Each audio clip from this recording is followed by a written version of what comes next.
एक बहुत ही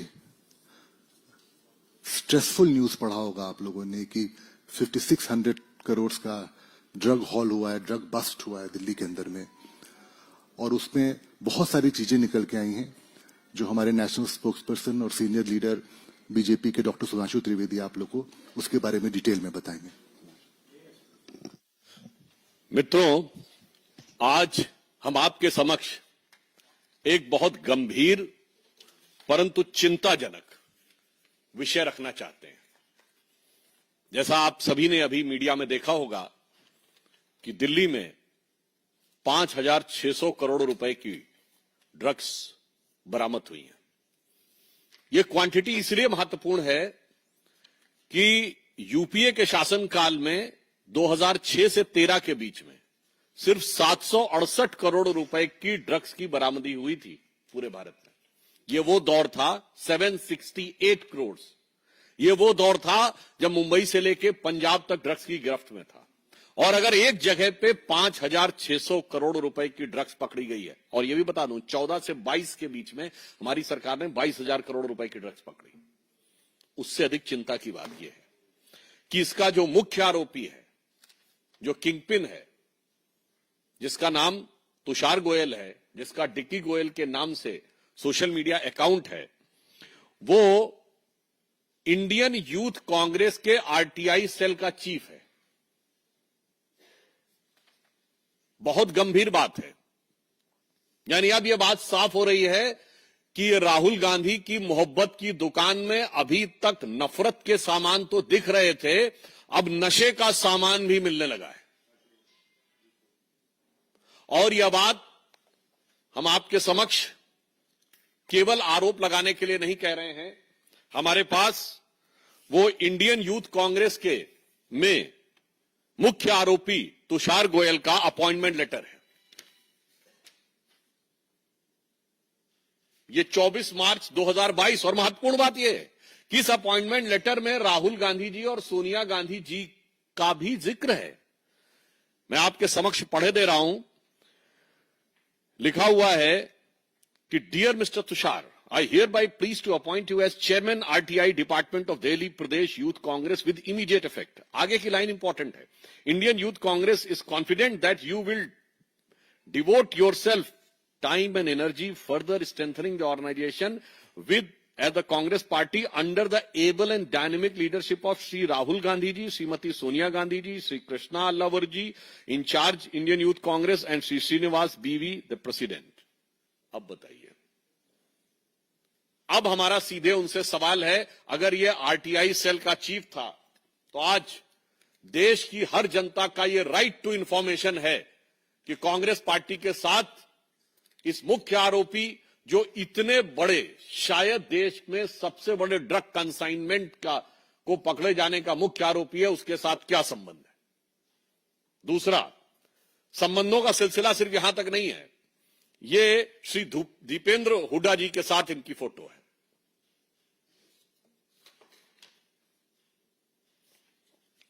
मामला इतना ही नहीं है, अन्य वरिष्ठ नेता, कांग्रेस के ऑर्गेनाइजेशन सेक्रेटरी केसी वेणुगोपाल जी के साथ इनकी फोटो है। फोटो तो कई बार पब्लिक डोमेन में कोई भी खिंचा लेता है, मगर एजेंसियों को उसके फोन से दीपेंद्र हुड्डा जी का नंबर भी बरामद हुआ है। अब इसके बाद बहुत साफ हमारा मानना है कि this is a right to information of every citizen of the country and Haryana कि कांग्रेस का इससे क्या कनेक्शन है। यदि दीपेंद्र हुड्डा जी के साथ न सिर्फ फोटो है बल्कि उसके मोबाइल में उनका नंबर है, यूथ कांग्रेस का अपॉइंटमेंट लेटर है जिसमें dynamic leadership and blessings of Rahul ji और सोनिया जी का भी जिक्र है, तो अब ये सवाल बहुत गहरे होते हैं, जिसमें हमारे 2-3 प्रमुख सवाल हैं। नंबर 1, ये जो पैसा बरामद हुआ है, ये पैसा कांग्रेस पार्टी के एक पदाधिकारी के ड्रग तस्करी में इन्वॉल्व होने का है, तो क्या इससे पहले अन्य पैसे भी आ चुके हैं? कांग्रेस पार्टी इसका जवाब दे। ये शक पैदा होता है। दूसरा शक, ये जो पैसा है, क्या ये चुनाव की प्रक्रिया के लिए तो नहीं प्रयोग हो रहा था? 5,600 करोड़ रुपए किस पर्पस से था और कांग्रेस पार्टी से इसका क्या संबंध है। तीसरा प्रश्न, क्या कांग्रेस पार्टी ने किसी ड्रग माफिया को या ड्रग पेडलर को अपनी पार्टी का पदाधिकारी बनाने में यह शक पैदा होता है कि किसी प्रकार का कोई अरेंजमेंट तो नहीं है। हम ये साफ पूछना चाहते हैं कि अगर उनकी सरकार यदि आ जाती तो इस प्रकार के ड्रग माफिया को हरियाणा में काम करने के लिए उसी प्रकार की छूट मिलती है। ये 3 सवाल देश की जनता के सवाल हैं और ये शक पैदा करते हैं। कांग्रेस को स्पष्टीकरण चाहिए और ये इसलिए गंभीर सवाल हैं क्योंकि आप सभी प्रबुद्ध हैं और मैं देश के प्रबुद्ध नागरिकों से भी कहना चाहता हूं, किसी देश को बर्बाद करना हो तो 2 प्रकार की चीजों का प्रयोग किया जाता है। एक, उस देश की जनता के बीच में भ्रम पैदा करो और दूसरा, सीधे उसकी युवा पीढ़ी को ड्रग्स में इन्वॉल्व कर दो। आज हम ये पूछना चाहते हैं कि देश में भ्रम पैदा करने के लिए अनेक अंतर्राष्ट्रीय शक्तियों, संस्थानों के साथ कांग्रेस पार्टी के संबंध यदा कदा उजागर हो रहे हैं। अब देश के युवाओं को सीधे नशे में इन्वॉल्व करने वाले इतने बड़े कांड के साथ कांग्रेस के ऑफिशियल पदाधिकारी का सीधा संबंध उजागर होना बहुत गहरे और खतरनाक संकेत देता है। अर्थात देश कितने गहरे और गंभीर संकट में आ सकता है इन लोगों के हाथ में थोड़ी सी भी शक्ति आने से, यह आप बहुत सहज रूप से समझ सकते हैं। तो हम इसलिए आज इस विषय के ऊपर गंभीर चिंता व्यक्त करते हुए पुनः अपने 3 सवाल कांग्रेस से दोहराते हैं। नंबर 1, इस मुख्य आरोपी तुषार गोयल जो कि कांग्रेस का पदाधिकारी है, जिसका नियुक्ति पत्र उपलब्ध है, उसका कांग्रेस के साथ किस प्रकार का संबंध है? सिर्फ राजनीतिक संबंध है या व्यवसायिक संबंध भी है? This relationship is only political और there is also a financial dimension involve. दूसरा, ये जो पैसा इन्वॉल्व हुआ है, क्या ये पैसे की जानकारी कांग्रेस पार्टी को है और क्या इससे पहले भी पैसे आ चुके हैं? तीसरा, इस प्रकार के लोगों को पार्टी में पदाधिकारी बनाकर क्या कांग्रेस ने ड्रग के किसी नेटवर्क के साथ कांग्रेस के कुछ नेताओं का क्या ऐसा अरेंजमेंट तो नहीं है कि उन्हें आश्वासन दिया हो कि यदि उनकी सरकार आएगी तो जैसे पंजाब ड्रग्स की गिरफ्त में आया वैसे ही हरियाणा को भी वो उसका मार्ग प्रशस्त करेंगे? और इस विषय में अधिक महत्वपूर्ण यह है कि कांग्रेस के सबसे सीनियर नेता हुड्डा परिवार को इस बारे में जवाब देना है, जो पूर्व मुख्यमंत्री रहे हैं और उनके बेटे कांग्रेस के युवा नेता हैं, उनके साथ फोटो और उनका नंबर। तो जवाब कांग्रेस पार्टी से चाहिए और जवाब हरियाणा कांग्रेस से चाहिए और जवाब हुड्डा परिवार से चाहिए। धन्यवाद।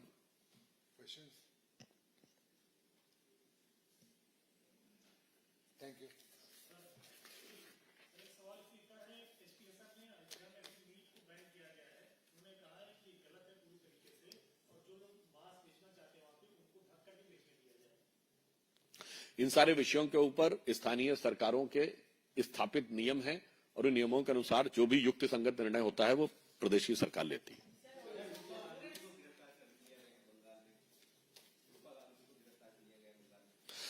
पश्चिम बंगाल की सरकार जिस प्रकार की दमनकारी कार्रवाई करती है और अब पूरी तरीके से एक्सपोज हो चुकी है कि पश्चिम बंगाल तृणमूल कांग्रेस के शासनकाल में अपराधियों का गढ़ बन चुका है और वह गढ़ तृणमूल कांग्रेस की छत्र छाया में वैसे ही है जैसे किसी दौर में लालू प्रसाद यादव जी सरकार चलाते थे। आज ऐसा लग रहा है कि ममता बनर्जी जी उसी नक्शे कदम पर दिखाई पड़ रही है।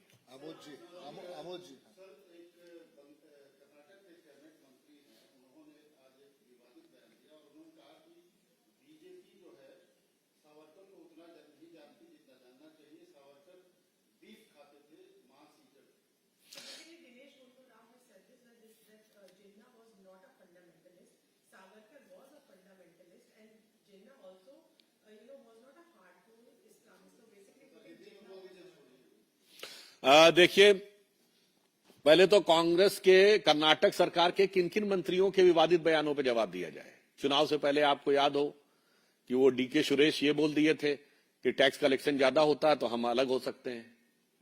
इनके पीडब्ल्यूडी मिनिस्टर हैं सतीश जारकीहोली, जब कार्यकारी अध्यक्ष थे तो बोले थे हिंदू शब्द गंदा है। खड़गे जी के बेटे हिंदू धर्म के बारे में क्या क्या बोल चुके हैं। अब रही बात सावरकर की, तो मैं स्वतंत्र वीर सावरकर के संदर्भ में कांग्रेस को सिर्फ इतना याद दिलाना चाहता हूं कि स्वतंत्र वीर सावरकर भारत के इतिहास के इकलौते स्वतंत्रता संग्राम सेनानी थे जिन्हें 2 जन्मों का कारावास हुआ था। चुनौती से कहता हूं, कांग्रेस का कोई एक नेता बताए जिसको 2 जन्मों कारावास हुआ और उन्हें काला पानी हुआ था। मैं चुनौती से कहता हूं, कांग्रेस का राष्ट्रीय अध्यक्ष स्तर का एक व्यक्ति बताए स्वतंत्रता आंदोलन में जिसे काला पानी हुआ हो। और जिस वर्ष में हुआ है, सावरकर जी को सजा 1910 में हुई। आप सब जाइए और चेक करिए 1910 में कांग्रेस का अध्यक्ष कौन था। William Wedderburn, secretary of the British government, British सरकार के हुक्मरान के पैरों तले बैठे थे 1910 में, जिस वर्ष ब्रिटिश सरकार वीर सावरकर को अपना सबसे बड़ा दुश्मन मानकर काला पानी की सजा दे रही थी। मुझे लगता है बस ये तथ्य काफी है ये बताने को कि जिन लोगों ने, जिनके कभी राष्ट्रीय स्तर के किसी नेता ने, आप बताइए, जो अंग्रेजों की गोली से मारा गया हो। नंबर 2, कांग्रेस का कोई राष्ट्रीय स्तर का नेता बताइए जिसको फांसी हुई हो। नंबर 3, कांग्रेस का कोई राष्ट्रीय स्तर का नेता बताइए जो काला पानी हुआ हो। नंबर 4, लाला लाजपत राय जी जो 1920 में कांग्रेस के अध्यक्ष थे, उनके अलावा राष्ट्रीय स्तर का एक नेता बताइए जिसको लाठियां पड़ी हो और लाठियों की वजह से वो गंभीर चोट की वजह से मारे गए हो। मगर उसके बावजूद जो ना लाठी खाए, ना गोली खाए, ना फांसी पे गए, ना काला पानी में गए, आजादी उन्होंने दिलाई, जिनके लिए मुझे वो पंक्ति याद आती है कि नौरंगिए सियासते दौरा तो देखिए कि मंजिल मिली उन्हीं को जो शरीके सफर न थे। और वही आज हमसे सवाल पूछ रहे हैं।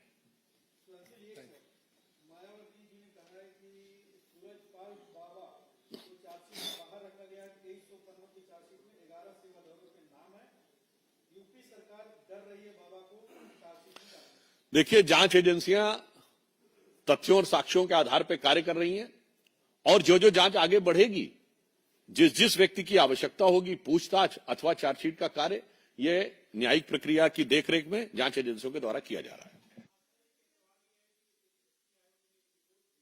इसमें झारखंड में बांग्लादेशियों की संख्या जो है वो बढ़ रही है।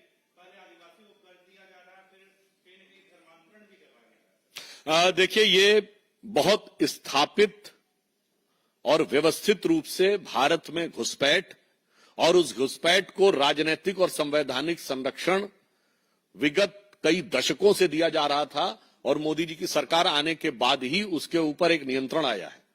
और सबसे बड़ी बात तो क्या है, आपको याद हो, झारखंड के मुख्यमंत्री हेमंत सोरेन जी का भी कुछ दिन पहले का तो बयान है, जब उनसे कहा गया कि झारखंड में बांग्लादेशी घुसपैठियों की संख्या बढ़ रही, तो उन्होंने कहा पश्चिम बंगाल में ज्यादा बढ़ रही है। तो पहली बात तो यह कि झारखंड की सरकार ने मान लिया कि उनके यहां बढ़ रही है, और दूसरा यह भी स्थापित कर दिया कि इंडी गठबंधन का जो दूसरा राज्य है वहां सबसे ज्यादा बढ़ रही है। और मैं पुनः यह फैक्ट आप लोगों को दोबारा रिमाइंड करे देना चाहता हूं, इसका इंडी गठबंधन से क्या कनेक्शन है। इस चुनाव में सबसे बड़ी जीत, लोकसभा चुनाव में कांग्रेस को असम की धुबरी सीट पर मिली है, जहां कांग्रेस के रकीबुल हसन 10,25,000 से जीते हैं। और असम और पूर्वोत्तर में धुबरी के बारे में यह आम जनश्रुति है, आम धारणा है कि वो बांग्लादेशी घुसपैठियों का गढ़ है।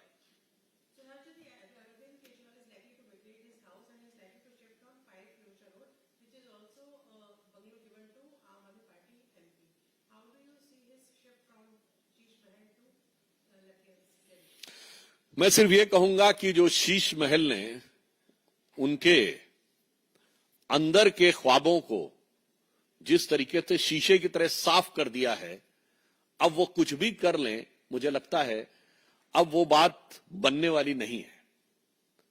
क्योंकि वो अरविंद केजरीवाल जी जो एक साधारण सी टी शर्ट पहन के रेनॉल्ड का पेन लगाकर चलते थे, उनके शीश महल में 1 करोड़ रुपए की लागत के पर्दे लगे थे,